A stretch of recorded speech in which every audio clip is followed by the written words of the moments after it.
नमस्कार विद्यार्थी मित्रांनो. आपण आपल्या BA भाग 3च्या अभ्यासक्रमात आंतरजालावरील मराठी संकेतस्थळांचा जो परिचय आहे तो करून घेत होतो. यात राज्य मराठी विकास संस्था, महाराष्ट्र राज्य साहित्य संस्कृती मंडळ, भाषा संचालनालय, मराठी भाषा विभाग या संस्थांचा आपण परिचय करून घेतला. आता ह्या सगळ्या संस्था शासनाच्या अखत्यारीत असणाऱ्या म्हणजे शासकीय स्तरावरच्या आहेत. त्याचबरोबर एक जी संस्था आहे ती फार जुनी संस्था मराठी भाषेच्या विकासासंदर्भात आणि संवर्धनासंदर्भात काम करणारी ती म्हणजे मराठी साहित्य परिषद महाराष्ट्र. त्याला आपण महाराष्ट्र साहित्य परिषद पुणे असं म्हणतो. तर महाराष्ट्र साहित्य परिषद ही मराठी भाषा, साहित्य, संस्कृती आणि समीक्षा या संदर्भात काम करणारी सर्वात जुनी संस्था. या संस्थेचे आज महाराष्ट्रभर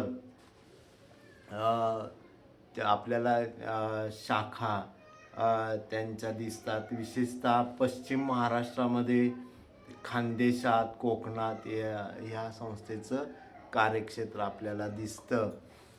त्याचबरोबर म्हणजे आज काळाच्या वेळेला शतकोत्तरी वाटचाल या संस्थेची झालेली आपल्याला पाहायला मिळते. 70,000पेक्षा जास्त आजीव सभासद या संस्थेच्या आहेत आणि महाराष्ट्रभर 70 शाखा आहेत. सांगली, कोल्हापूर, नंदुरबार, पुणे, सोलापूर, नाशिक, पुणे, अहमदनगर, सातारा, सांगली, सोलापूर, जळगाव, धुळे, नंदुरबार, नाशिक, कोकणात रायगड, ठाणे, सिंधुदुर्ग, रत्नागिरी यासारख्या जिल्ह्यांमध्ये संस्थेचं कार्यक्षेत्र आहे. आज तालुका पातळीवरती सुद्धा आपण पाहतो की महाराष्ट्र साहित्य परिषदेच्या शाखा आहेत. तर मराठी भाषेच्या विकासात योगदान देणारी एक महत्त्वपूर्ण संस्था म्हणून महाराष्ट्र साहित्य परिषदेचा आपल्याला उल्लेख करावा लागेल. न्यायमूर्ती महादेव गोविंद रानडे यांनी 1865मध्ये जी मराठीत काही पुस्तकं त्या काळात निर्माण झाली त्याचा एक आढावा घेतला आणि त्यावेळी त्यांना जवळजवळ 431 ग्रंथ मिळाले की मराठी भाषेमध्ये तयार झाले होते. त्यात गद्य, पद्य अशा स्वरूपाची पुस्तकं त्यांना मिळाली. आणि मग हे जे लेखन करणारे लेखक होते, ग्रंथकार जे होते, त्यांची माहिती त्यांनी एकत्र घेतली आणि 1878ला त्यांनी लोकहितवादी गोपाळहरी देशमुख यांच्या सहकार्यानं या ग्रंथकारांना एकत्र आणण्याचा प्रयत्न त्यांनी केला आणि 11 मे 1878ला, तारीख लक्षात ठेवा, 11 मे 1878ला त्यांनी पुण्याच्या हिराबागेत ग्रंथकारांचं एक संमेलन भरवलं आणि ते पहिलं ग्रंथकारांचं त्या संमेलन होतं. हेच आपलं मराठी साहित्य संमेलनाचं पहिलं संमेलन म्हणून नोंद झालं. म्हणजे आज अखिल भारतीय मराठी साहित्य संमेलनाची सुद्धा वाटचाल शतकाकडे सुरू आहे. तर एवढी संमेलनं झाली तर त्यातलं पहिलं संमेलन कोणतं हा जर प्रश्न पडला तर न्यायमूर्ती महादेव गोविंद रानडे, न्यायमूर्ती रानड्यांनी भरवलेलं पहिलं ग्रंथकारांचं पुण्यातलं संमेलन हे लक्षात घ्या. 11 मे 1878 या संमेलनाचे अध्यक्षपद तेच होते, न्यायमूर्ती महादेव गोविंद रानडे. त्यानंतर 1885ला पुण्यातच दुसरं साहित्य संमेलन भरलं. आता इथे संख्या वाढायला लागली. म्हणजे पहिल्यांदा जी त्यांना ग्रंथकार होते त्याच्यात ही संख्या वाढायला लागली. यावेळेला 1,400 साहित्यिक उपस्थित राहिले. त्यानंतर तिसरं साहित्य संमेलन 1905ला साताऱ्याला भरलं आणि मग थोडासा खंड पडला या संमेलनात. पण नंतर पुण्यात पुन्हा 4थं साहित्य संमेलन भरलं आणि या संमेलनातच महाराष्ट्र साहित्य परिषदेची स्थापना करण्यात आली. 1945 नंतर संस्थेची टिळक रोडला पुण्यामध्ये आजही 1935 पासून ही इमारत तिथं उभी आहे. महाराष्ट्र साहित्य परिषदेची इमारत आपल्याला दिमाखात उभी दिसते. तर म्हणजे बघा, महाराष्ट्र राज्य साहित्य संस्कृती मंडळ हे 1960ला निर्माण झालं, पण त्या अगोदर सुद्धा मराठी भाषेच्या विकासासाठी, संवर्धनासाठी, तिच्या अभिवृद्धीसाठी काम करणारी महाराष्ट्र साहित्य परिषद इथे होती. 1935ला ती दिसते. पण इथे एक गोष्ट लक्षात की ग्रंथकारांचं जे न्यायमूर्ती रानड्यांनी संमेलन भरवायला सुरुवात केली, ती आजच्या अखिल भारतीय साहित्य संमेलनाचा पाया आहे, हे लक्षात ठेवा. आता या संस्थेचं कार्य खेड्यापाड्यात तालुका पातळीपर्यंत पोहोचलेलं आहे. या अनेक ठिकाणी चर्चा, परिसंवाद, कवी संमेलनं, मुलाखतींचे कार्यक्रम घेतले जातात. संस्थेचे कैलासवासी वाघो आपटे ग्रंथालय अभ्यासकांना उपयुक्त ठरते. म्हणजे अत्यंत दुर्मिळ असे ग्रंथसुद्धा आपल्याला त्या ठिकाणी उपलब्ध होतात. विज्ञान साहित्य व कथा, कादंबरी, ललित, कविता, आत्मकथा, आत्मचरित्र इत्यादी सर्व साहित्य प्रकारातील उत्कृष्ट ग्रंथांना ही साहित्य परिषदेमार्फत पुरस्कार दिले जातात. परिषदेमार्फत मराठी भाषा साहित्य प्रसारासाठी परीक्षांचं पण आयोजन केलं जातं. त्याचबरोबर साहित्यिक सहाय्य निधी, म्हणजे वृद्ध निराधार साहित्यिक आहेत त्यांनाही आर्थिक मदत केली जाते. तर एक परंपरा देखील या साहित्य परिषदेला आहे. त्यात लोकमान्य टिळक, न.चि. केळकर, कृप खाडीलकर, नर पाठक, राशम वाळिंबे, ग.दि. माडगूळकर, शंकरराव खरात, भीमराव कुलकर्णी यासारख्या साहित्यिकांनी मोठे योगदान या संस्थेसाठी दिलेलं आहे. तर पुण्यात हिचं कार्यालय आहे महाराष्ट्र साहित्य परिषदेचं, आणि त्याचं जे संकेतस्थळ आहे ते www.masapune.organization. संस्थेमार्फत नवलेखकांसाठी कार्यशाळा पण आयोजित केल्या जातात. पूर्णवेळ लेखक बनून अर्थार्जन करणारे तज्ज्ञांचं मार्गदर्शन, म्हणजे लेखनविषयक कार्यशाळा, कथा लेखन, कादंबरी लेखन या संदर्भातले कार्यशाळा आयोजित केल्यामुळे नवलेखक तयार होऊ शकतो आणि त्यातून त्यालाही अर्थार्जन मिळू होऊ शकतं. हा एक नवा दृष्टिकोन, म्हणजे लेखनातून अर्थार्जन कसं करता येईल याचं मार्गदर्शन करणारी ही संस्था आहे. तर विद्यार्थी मित्रांनो, ही एक संस्था महाराष्ट्र साहित्य परिषद आज अनेक ठिकाणी आपण गाव पातळीवर क्रीडा मंडळ जशी आहेत तशी साहित्य मंडळं तयार व्हायला लागलीत आणि ग्रामीण साहित्य संमेलनं, विभागीय पातळीवरची साहित्य संमेलनं अशी होताना दिसतात. तर हे सगळं जे होतंय ते मराठी भाषेला आणि साहित्याला पूरक ठरणाऱ्या अशा गोष्टी आहेत आणि यातच आपल्या भाषेचा विकास, साहित्याचा विकास होत असतो.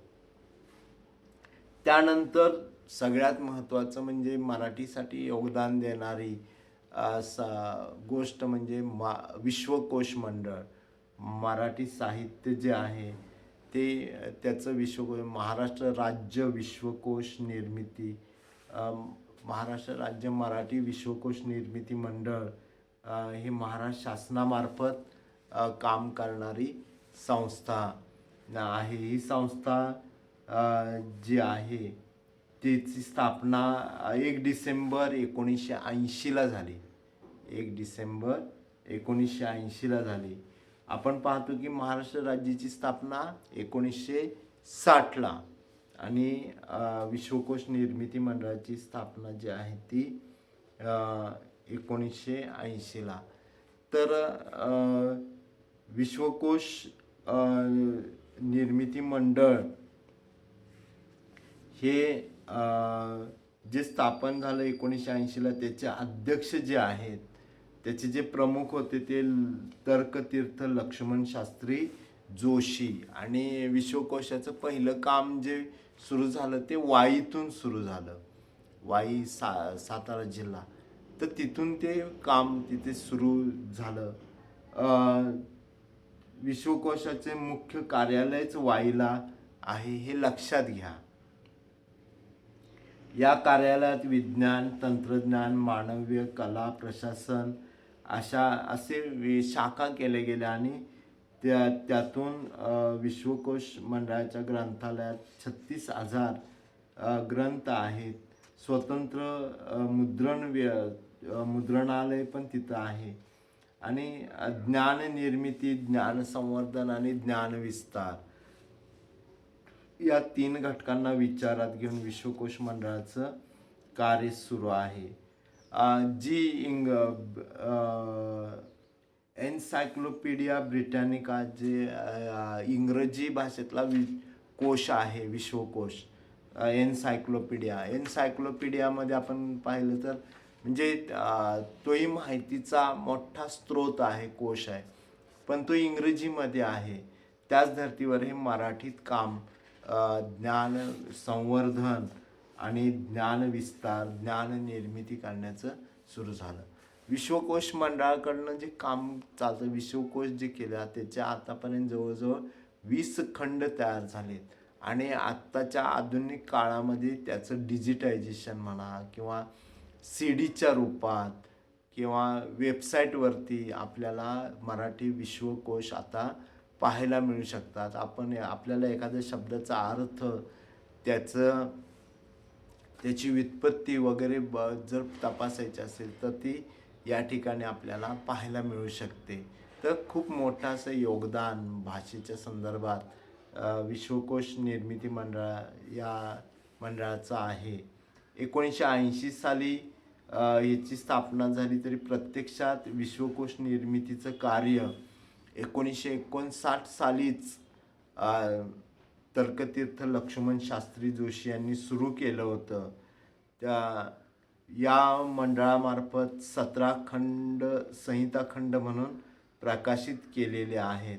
18वा खंड परिभाषा खंड म्हणून प्रकाशित झाला आहे. 19वा खंड हा नकाशा खंड म्हणून प्रसिद्ध झाला आहे आणि 20वा खंड हा सूचिक खंड म्हणून प्रकाशित झालेला आहे. तर पहिल्या 17 खंडामध्ये जवळजवळ प्रत्येक खंडात 1200 पानं आहेत आणि सर्व विषय संग्राहक आहेत. त्यामध्ये कुठलाही विषय वर्ज नाहीत या ठिकाणी. त्यामध्ये 100पेक्षा जास्त विषय आणि उपविषयाच्या लहान मोठी नोंदी करण्यात आलेल्या आहेत. या नोंदींची रचना मराठी वर्णक्रमानुसार दिले. आपल्या शाळा महाविद्यालयातनी सुद्धा हे खंड उपलब्ध आहेत. विविध ग्रंथालयातनी हे खंड उपलब्ध आहेत. तर सुरुवातीचा खंड हा विश्वकोशाचा परिचय ग्रंथ म्हणून प्रकाशित झालेला आहे. अनेक तज्ज्ञांनी यात नोंदी करण्यासाठी लेखन केलेलं आहे, हातभार लावलेला आहे. विशेषतः विज्ञान तंत्रज्ञान यामध्ये हे आपल्याला अधिक जाणवतं. तर विद्यार्थी, अभ्यासक, शिक्षक सगळ्यांना उपयुक्त असणारा हा माहितीचा स्रोत आहे.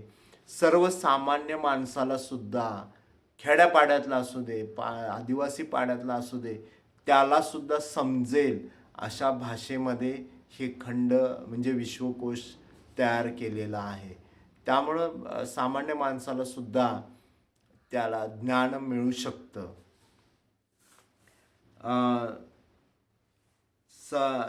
17वा-18वा खंडाचं प्रकाशन झालं त्याला मुख्यमंत्री विलासराव देशमुख यांनीही विश्वकोश हा फक्त कुठेतरी ग्रंथालयाच्या कपाटात न राहता तो सामान्य माणसापर्यंत पोचावा, विश्वदूर जगात पोचावा, जगभरात पोचावा म्हणून अपेक्षा व्यक्त केली होती. आणि त्यानुसार जे 17 खंड प्रकाशित झाले ते आता CD रूपात उपलब्ध आहेत. आंतरजालावर सुद्धा CDAC माध्यमातून आता ते उपलब्ध होत आहेत. तर संगणकावरील आंतरजालावर आणि भ्रमणध्वनीवर आता आपल्याला मोबाईलमध्ये सुद्धा विश्वकोश आता आपण पाहू शकतो. जर आपला मोबाईल अँड्रॉइड स्मार्ट असेल तर त्यामध्ये आपल्याला तो पाहता येतो. तर ही महत्त्वाचं आहे. काही विद्यापीठांनी तज्ज्ञांनी यात आता सहभाग घेतलेला आहे. विश्वकोशाच्या निर्मितीचं लेखन ज्या नोंदी होतात त्याच्या लेखनाचं काम फार व्यापक आहे आणि मोठं आहे आणि ते सुरू आहे. आत्ताचा काळ हा विज्ञान तंत्रज्ञानाचा आहे. वेगवेगळे विषय येतात त्या संदर्भातल्या फक्त नोंदी ज्या आहेत त्या करण्याचं कामही मोठ्या प्रमाणात सुरू आहे. एखादा अपरिचित शब्द संज्ञा या आपल्याला यामध्ये दिसतात. विश्वकोशाला आपल्याला नोंदी ज्या आहेत त्या आवाका सांभाळून आपल्याला द्याव्या लागतात. एखाद्या विषयात उपमुद्दे येतात तर त्याचाही विचार तिथे करता येतो. लेखकांनी नोंदीची जी माहिती आहे संपादन ते तपासणं देखील गरजेचं असतं आणि ते त्या जे विषय तज्ज्ञ आहेत त्यातले त्यांच्याकडूनच हे नोंदी विश्वकोश मंडळ करून घेत असतं. http मराठी विश्वकोश .org जे आहे त्यावरती आपल्याला असे तुम्ही देऊ पण शकता नोंदीचा आणि पाहू पण शकता. विश्वकोशातल्या भाषा वापरताना काळजीपूर्वक वापरावी लागते. संस्कृत तज्ज्ञ भाषा तज्ज्ञांचं मत तिथं महत्त्वाचं असतं. तर असं मराठीला ज्ञानभाषा करण्याचं महत्त्वाचं कार्य विश्वकोश मंडळ करताना दिसतं. तर विद्यार्थी मित्रांनो, विश्वकोशा मंडळाकडूनच आपल्याला अनेक ठिकाणी विविध उपक्रमही राबवताना दिसतात. तर ह्या सगळ्या गोष्टी मराठीच्या विकासासंदर्भात होत आहेत. तर ही जी चर्चा आहे तर ती आपली अशीच चालू राहणार आहे. तोपर्यंत धन्यवाद.